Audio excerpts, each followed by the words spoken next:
तो नया chapter heading लिखो, cash flow statement. Cash flow statement.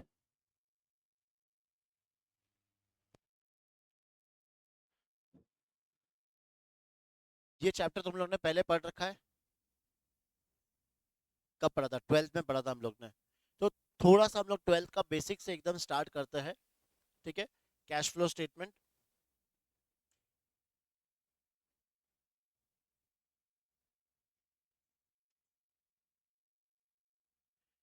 इसमें दो मेथड हम लोग पढ़ेंगे, एक डायरेक्ट मेथड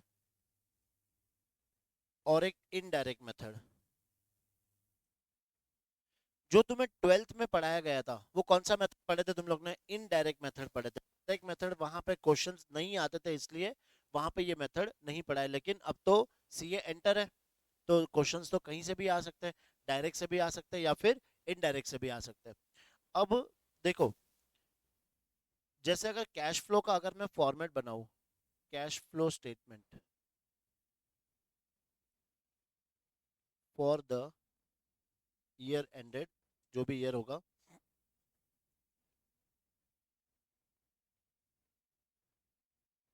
एक बार फॉर्मेट लिख लेते हैं हम लोग। Cash flow from operating activities,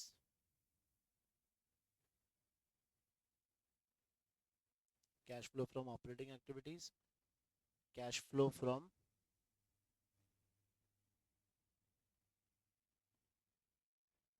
investing activities,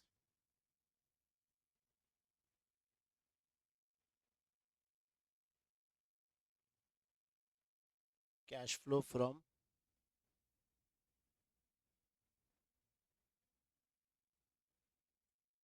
financing activities. ये तीनों को जो हम लोग प्लस माइनस करते हैं, तुम लोग क्यों नहीं लिख रहे हो? साथ में लिख लो, लिखते जाओ लिखते जाओ। नेट, आंसर क्या आएगा? नेट इंक्रीज और डिक्रीज इन कैश। फिर हम लोग इसमें प्लस करते हैं cash and cash equivalent at the beginning of the year.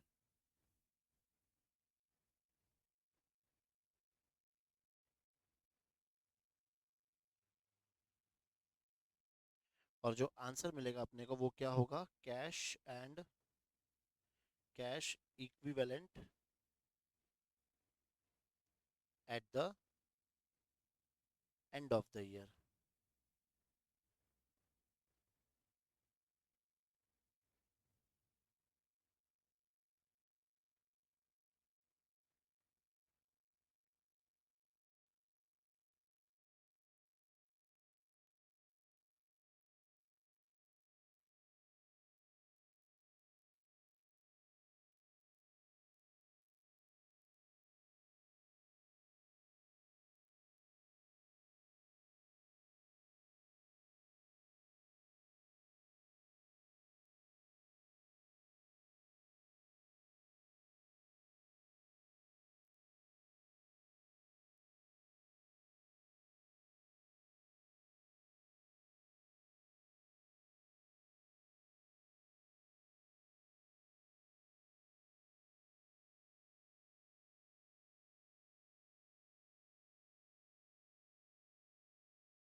कर लिया कॉपी? नहीं? चलो, फॉर्मेट के बाद अब देखो एकदम बेसिक से स्टार्ट करेंगे हम लोग। तो जिस चैप्टर का नाम है कैश फ्लो, बताओ कैश फ्लो का मतलब क्या होता है? बिजनेस में पैसा आया और गया, करेक्ट?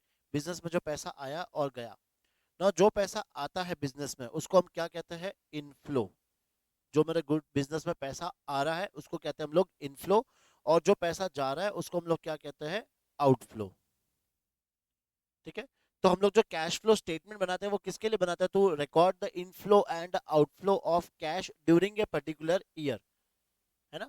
तो जो तुम्हें क्वेश्चन में दिया होगा, जो तुम्हें क्वेश्चन में बैलेंस शीट दी होगी, वो 2 साल की दी होगी, तो तुम्हें दोनों साल को कंपेयर करना है कि पैसा इन दोनों साल के बीच में कहाँ पे आया और कहाँ पे गया।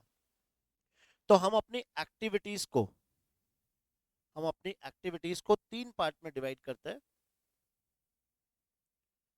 जो अपने इसके फॉर्मेट की मेन हेडिंग्स है कौन सी, एक तो ऑपरेटिंग एक्टिविटीज, इन्वेस्टिंग एक्टिविटीज, और तीसरा है फाइनेंसिंग एक्टिविटीज।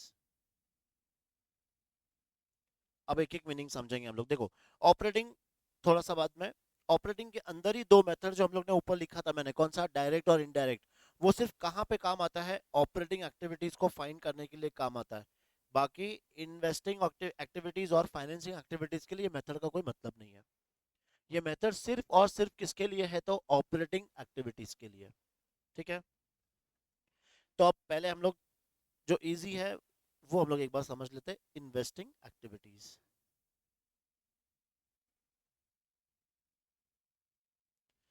बताओ इन्वेस्टिंग का मतलब क्या। कंपनी क्या कर रही है, इन्वेस्ट कर रही है। कंपनी अपना पैसा क्या कर रही है, इन्वेस्ट कर रही है। तो बताओ कंपनी अपना पैसा कहां पर इन्वेस्ट कर,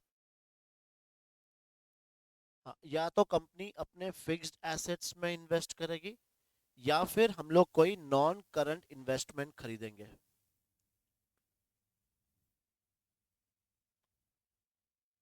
ठीक है।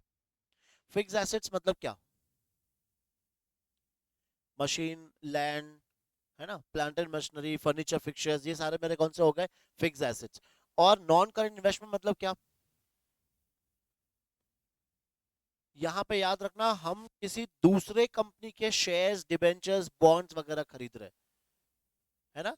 मतलब हम किसी दूसरे कंपनी के शेयर्स परचेज या फिर सेल कर रहे हैं। तो अब देखो, फिक्स्ड एसेट्स, अब फिक्स्ड एसेट्स में 2 चीज क्या होगी, या तो हम लोग ने एसेट को क्या किया है, परचेज किया है, परचेज ऑफ फिक्स्ड एसेट्स, या तो हमने एसेट को क्या किया है, सेल किया है। इन्वेस्टमेंट में भी सेम, हम लोग ने क्या किया, या तो इन्वेस्टमेंट को परचेज किया है, और या फिर हमने इन्वेस्टमेंट को क्या किया है, सेल। अब देखो दिमाग कैसे लगाना है, जब तुम एसेट को खरीद रहे हो, बताओ पैसा आ रहा है कि जा रहा है, जा रहा है, तो ये अपने लिए क्या हो जाएगा, आउटफ्लो, इसलिए मैं ब्रैकेट में लिख रहा हूं। ठीक है। जब मैं एसेट को बेचता हूं तो पैसा आएगा, तो उसको हम लोग क्या बोलेंगे, इनफ्लो, तो ये मेरा इनफ्लो प्लस में लिख रहा हूं मैं। सेम वे मैंने क्या खरीदा, परचेज ऑफ इन्वेस्टमेंट, तो मेरा पैसा गया, मतलब मेरे लिए क्या है, ये आउटफ्लो। और जब मैं सेल करूंगा तो पैसा आएगा, वो मेरे लिए क्या होगा, इनफ्लो। ठीक है। इसके अलावा और इन्वेस्टिंग एक्टिविटीज में क्या क्या आएगा, तो वो समझना। देखो मैं इन्वेस्टमेंट क्यों करता हूं, मुझे इतना बताओ, मैं ये जो शेयर्स, डिबेंचर्स खरीद रहा हूं, क्यों खरीद रहा हूं, फ्यूचर में तो पैसा मिलेगा ही मिलेगा, लेकिन इंटरेस्ट डिविडेंड कमाने के लिए। भाई मेरे पास पैसा ऐसे ही पड़ा है, तो हमने क्या किया, किसी दूसरे कंपनी के शेयर्स खरीद लिए। जब मैं किसी और कंपनी के शेयर्स खरीदूंगा तो मुझे क्या मिलेगा, डिविडेंड मिलेगा। जब मैं दूसरे कंपनी के डिबेंचर्स खरीदूंगा तो मुझे क्या मिलेगा, मुझे इंटरेस्ट मिलेगा। समझ में आ रहा है। तो याद रखना, यहां पे अपने को और क्या क्या मिलेगा, तो डिविडेंड रिसीव्ड और इंटरेस्ट रिसीव्ड। तो ये जो डिविडेंड रिसीव्ड और इंटरेस्ट रिसीव्ड है, ये अपने लिए इनफ्लो है या आउटफ्लो है, इनफ्लो है। तो ये भी मैं फिगर को क्या लिख देता हूँ, प्लस में लिख देता हूँ। समझ में आ रहा है। ठीक है। जब यहाँ पे जैसे फिक्स एसेट्स, नॉर्मली ये फिक्स एसेट्स में क्यों खरीदता हूँ बताओ, बिजनेस में यूज करने के लिए। देखो कभी कभी कोई बिजनेसमैन क्या करता है कि एक बिल्डिंग खड़ी कर देता है, अब वो बिल्डिंग से क्या कर रहा है, उसको रेंट पे दे रहा है, तो वहां से क्या इनकम आ सकती है, और अपने को रेंट, रेंट रिसीव्ड। तो ये भी अपने लिए क्या है, इनफ्लो। तो इन्वेस्टिंग एक्टिविटीज में यही सारी चीजें आएगी, इसके अलावा और कुछ भी नहीं आ सकता। तो इन्वेस्टिंग एक्टिविटीज में क्या क्या आएगा, एक तो मेरा फिक्स एसेट्स का परचेज सेल, और इन्वेस्टमेंट का परचेज सेल। अब हमेशा याद रखना, इन्वेस्टमेंट पे अपने को इनकम मिलेगी, ना कि मुझे पे करना पड़ेगा। तो इंटरेस्ट रिसीव्ड, डिविडेंड रिसीव्ड, और फिक्स एसेट्स पे अपने को हो सकता है रेंट रिसीव्ड हो। करेक्ट, याद रहेगा ये। नहीं रहेगा तो दूसरा ऑप्शन क्या है अपने पास, अगर ये चीज याद नहीं रहेगी तो दूसरा ऑप्शन क्या है? हुँ? लिख लो। दूसरा ऑप्शन ये लिख लो। अभी तो याद रहेगा सब।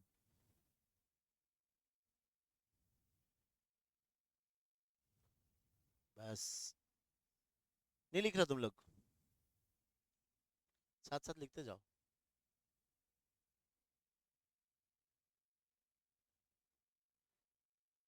ये सब बेसिक चीजें हैं, लिखते जाओ।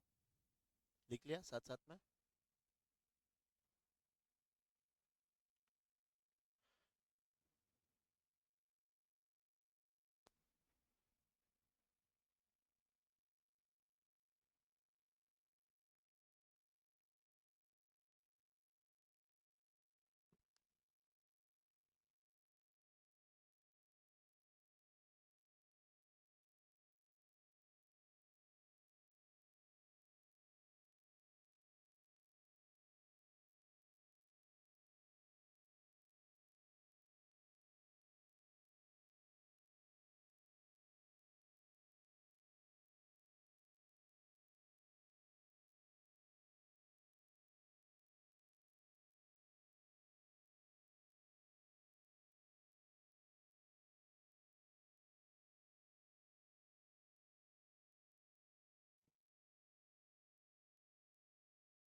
चलो, फाइनेंसिंग एक्टिविटीज को हम लोग देखो किस में डिवाइड करेंगे?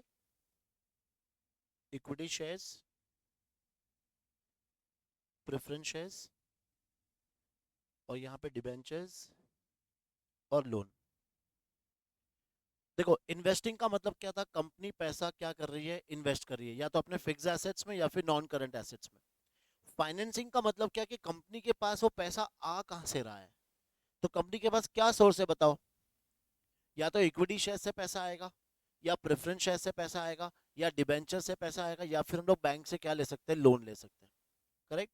इसीलिए हम लोग इसको किस में डिवाइड करेंगे? इक्विटी शेयर्स, प्रेफरेंस शेयर्स और डिबेंचर्स और लोन। देखो, अब इक्विटी शेयर्स और प्रेफरेंस शेयर्स में क्या हो सकता है? या तो हम लोग इशू करेंगे, इशू ऑफ इक्विटी शेयर्स या फिर प्रेफरेंस शेयर्स, और या फिर हम इनको क्या करेंगे? Redemption, redemption of equity shares और प्रेफरेंस शेयर्स। ठीक है। डिबेंचर्स और लोन के लिए क्या होगा बताओ?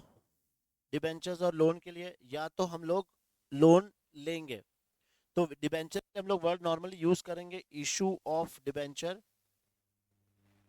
और या फिर लोन टेकन, और रिडम्पशन ऑफ डिबेंचर्स, या फिर लोन रीपेड। रुको, कराना दो मुझे, बता रहा हूँ। शांति रख।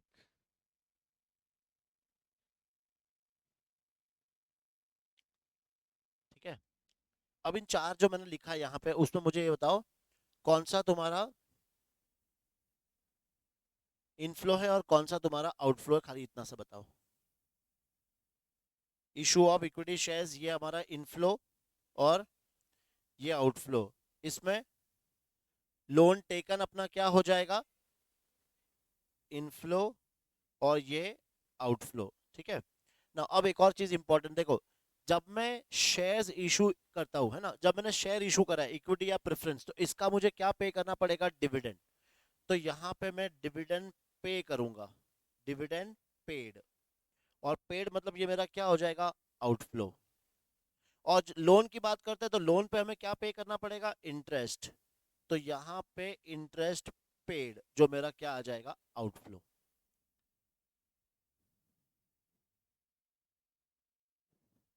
ठीक है। तो अब देखो, एग्जाम में कंफ्यूज मत होना। जैसे एग्जाम में आया इंटरेस्ट ऑन गवर्नमेंट बॉन्ड्स, बताओ interest received on government bonds, क्या है ये? Investing activities. तो देखो, इसमें अपने को सब क्या आता है? रिसीव्ड। देख रहे हो तुम लोग? Rent received, interest received, dividend received. और इसमें क्या होता है? डिविडेंड पेड और इंटरेस्ट पेड। अच्छा, यहाँ पे रेंट पेड क्यों नहीं आएगा? क्योंकि रेंट पेड तो मेरा कौन सा खर्चा है? ऑपरेटिंग खर्चा है वो नहीं लेते हम लोग। ठीक है, हम लोग यहाँ पे सिर्फ नॉन ऑपरेटिंग इनकम और नॉन ऑपरेटिंग एक्सपेंसेस लेते हैं। तो ये दो पार्ट समझ में आ गया तुम लोग अच्छे से, इन्वेस्टिंग एक्टिविटीज और फाइनेंसिंग एक्टिविटीज। ठीक है, अब हम लोग कौन सा लिखते हैं हेडिंग? Operating activities.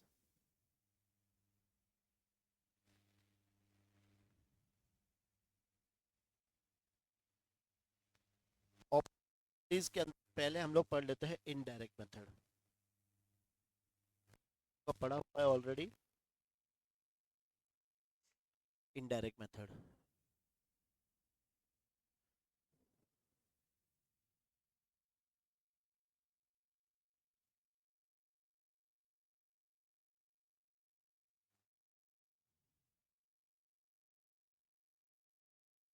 बताओ फॉर्मेट याद है किसी को इनडायरेक्ट मेथड का? बोलो। Net profit before tax and extra ordinary item. ठीक है, तो मैं लिख लेता हूं, देखो नेट प्रॉफिट, तो मैं लिखते जाओ साथ साथ में, net profit before tax and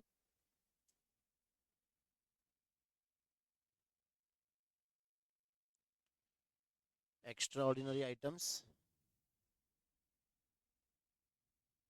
ना इसको हम लोग निकालेंगे वर्किंग नोट नंबर 1 से। Net profit before tax and extra ordinary items, इसमें हम लोग ऐड करते हैं non cash and non operating items expensive. Add करते हैं हम लोग non cash and non operating items. बताना तेरा नॉन कैश और नॉन ऑपरेटिंग आइटम्स क्या क्या हो सकती है। नॉन कैश में डेप्रिसिएशन, एक तो डेप्रिसिएशन हो गया, और दूसरा कोई भी चीज हम लोग राइट ऑफ जो करते हैं ना, एमोटाइजेशन हो गया, जैसे preliminary expenses return of, goodwill return of, ये तो हो गया सब नॉन कैश, क्योंकि ये इसमें मेरा कोई कैश नहीं जा रहा है। और नॉन ऑपरेटिंग में, हाँ ये डिबेंचर इंटरेस्ट आ गया, फिर correct loss on set,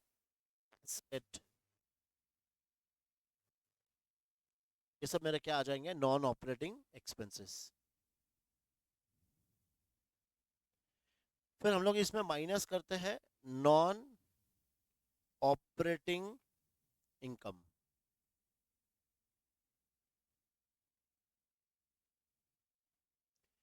minus हम लोग करेंगे नॉन ऑपरेटिंग इनकम।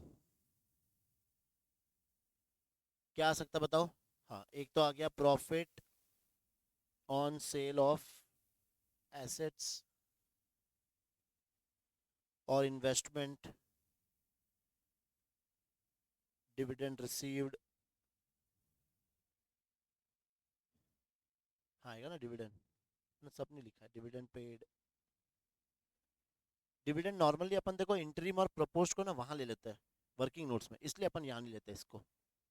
ठीक है, तो नॉन ऑपरेटिंग इनकम हम लोग क्या करेंगे? माइनस। तो जो मेरा आंसर आता है ये वाला, इसको क्या कहते हैं? Operating profit. Correct, operating profit before working capital changes.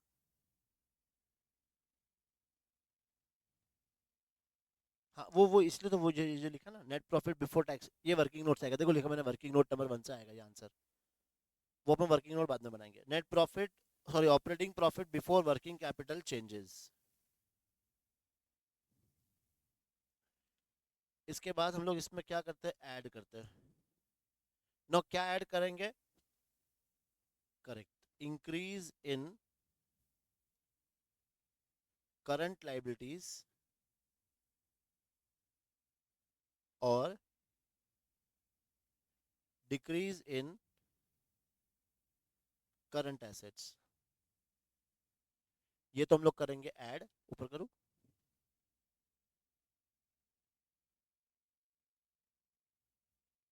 और क्या माइनस करेंगे? Correct, decrease in current liabilities और इंक्रीज इन करंट एसेट्स।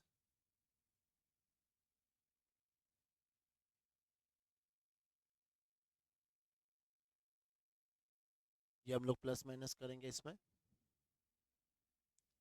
फिर इस आंसर में से हम लोग माइनस करते हैं less payment of taxes.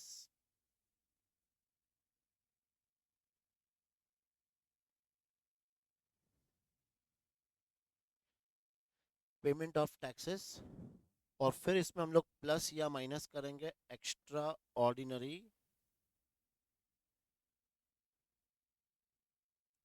Items. Extra ordinary items. और जो लास्ट का जो मेरा आंसर आएगा वो होगा net cash from operating activities. Net cash from operating activities.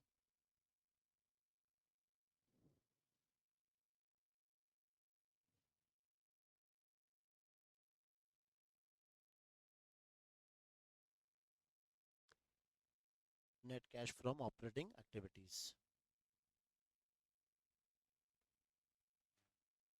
ठीक है, अब सबसे इंपॉर्टेंट देखो, अगर ये वाला जो आंसर, जो लास्ट का जो आंसर है ये, अगर ये आंसर माइनस में आता है तो हम लोग को यहाँ पे क्या लिखना होता है? Net cash used in.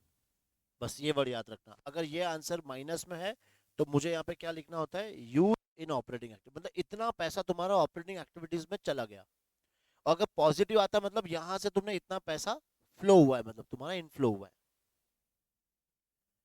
ठीक है, अब एक वर्किंग नोट लिख लो जो ऊपर तुम लोग ने लिखा था, net profit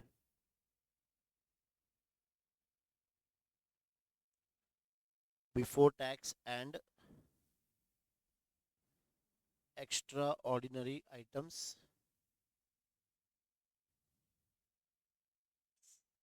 net profit before tax and extra ordinary items. Now इसमें हम क्या लिखते हैं? सबसे पहले स्टार्ट करते हैं closing balance of profit and loss.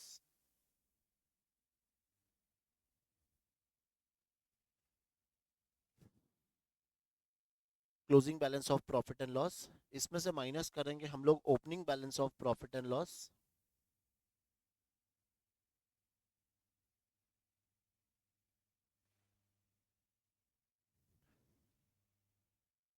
ये जो आंसर आएगा मेरा करंट ईयर का नेट प्रॉफिट हो गया ये।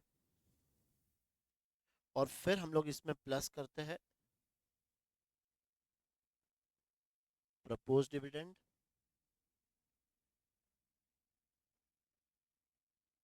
प्लस करते हैं हम लोग इंटरिम डिविडेंड, प्लस करते हैं हम लोग ट्रांसफर टू रिजर्व्स,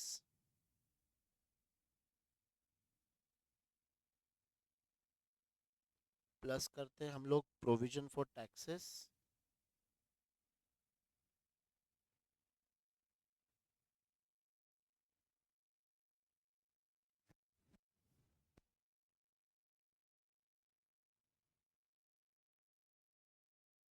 ठीक है, और इसमें प्लस और minus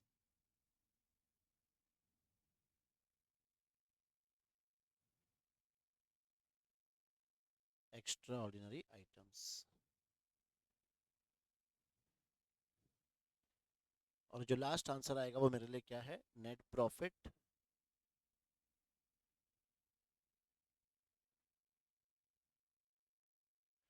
before tax and extra ordinary items.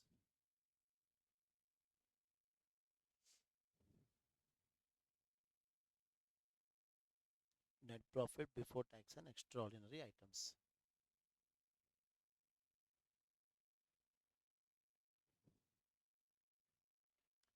ठीक है, तो क्वेश्चन को सॉल्व करने से पहले हम लोग ये फॉर्मेट्स को भी अच्छे से याद कर लेंगे। वैसे तुम्हारा 12th में ऑलरेडी हुआ था, है ना? तो अभी थोड़ा सा वापस एक बार ब्रशअप करेंगे तो याद आ जाएगा। सही बोल रहा हूँ मैं? Hope so. चलो फॉर्मेट कंप्लीट कर लो। कुछ रह गया ध्रुव? हाँ, मुझे लगा कुछ रह गया क्या इसमें।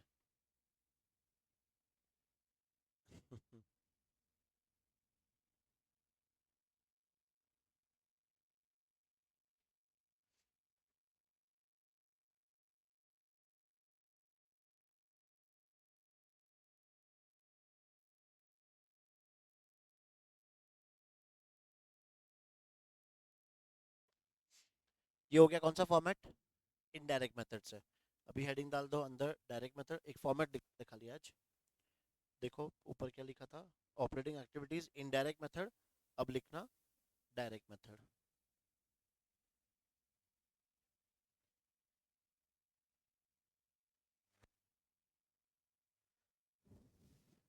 ठीक है, नाउ क्या क्या लिखना है देखो, लिखते जाओ, cash from sale of goods, cash received from sale of goods, इसमें हम लोग प्लस करेंगे cash received from trade receivables,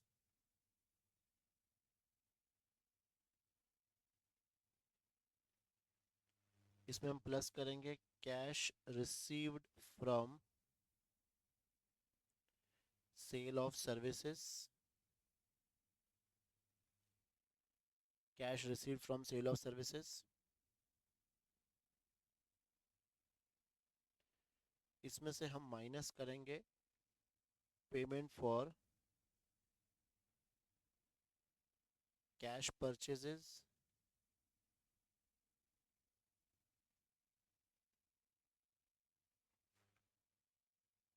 payment to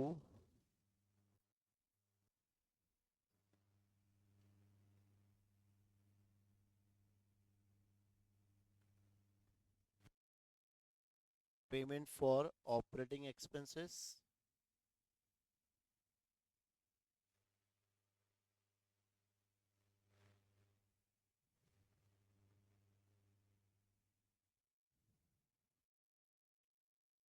payment for wages and salaries,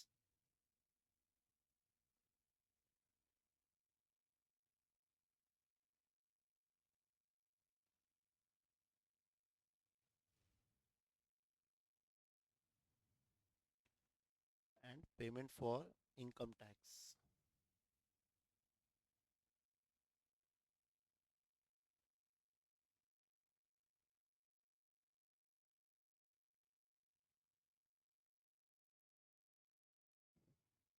और इसमें हम लोग प्लस और माइनस करेंगे extra ordinary items.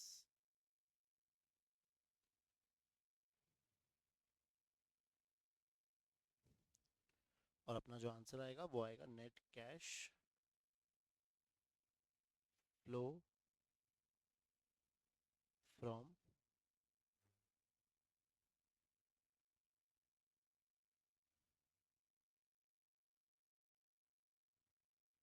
Operating activities.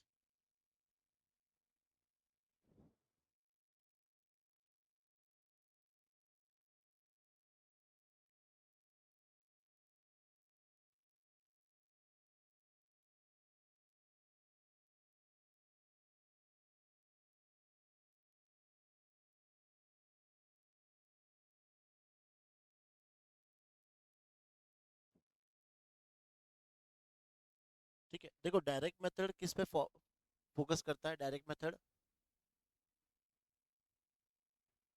Inflow minus outflow, मतलब बिजनेस में ऑपरेटिंग एक्टिविटीज से कहां से पैसा आ रहा है। अब मेरी ऑपरेटिंग एक्टिविटीज क्या होती है बताओ, गुड्स बेचना, अपने रिसीवेबल्स को पैसा देना, अपने सर्विस बेचना, करेक्ट, तो इससे मेरा इनफ्लो आएगा। और आउटफ्लो कहाँ पे होगा, कैश में गुड्स खरीदना, ट्रेड पेबल्स को पैसा देना, ऑपरेटिंग एक्टिविटीज का पैसा देना, वेजेस एंड सैलरीज का पैसा देना, इनकम टैक्स का पैसा देना। तो इनफ्लो कहाँ से होगा, sale of goods, cash sale of goods, फिर रिसिप्ट फ्रॉम ट्रेड रिसीवेबल और सेल ऑफ सर्विसेज। पैसा जाएगा कहाँ पे, एक तो cash purchase, trade payables, operating expenses, wages and salaries, income tax. और फिर इसमें से प्लस और माइनस हम लोग क्या करते हैं, एक्स्ट्रा ऑर्डिनरी आइटम्स, करेक्ट।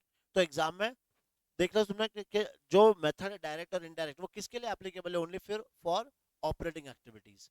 तो जो मेरे इन्वेस्टिंग और जो फाइनेंस है उसमें ऐसा कुछ भी रूल नहीं है, वो सेम ही रहेगा भले तुम कोई भी मेथड फॉलो करो। ठीक है, मोस्टली इंपॉर्टेंट भी है चैप्टर, क्योंकि नॉर्मली क्वेश्चन आ ही जाता है, 10 मार्क का आ सकता है, 14 मार्क्स का आ सकता है।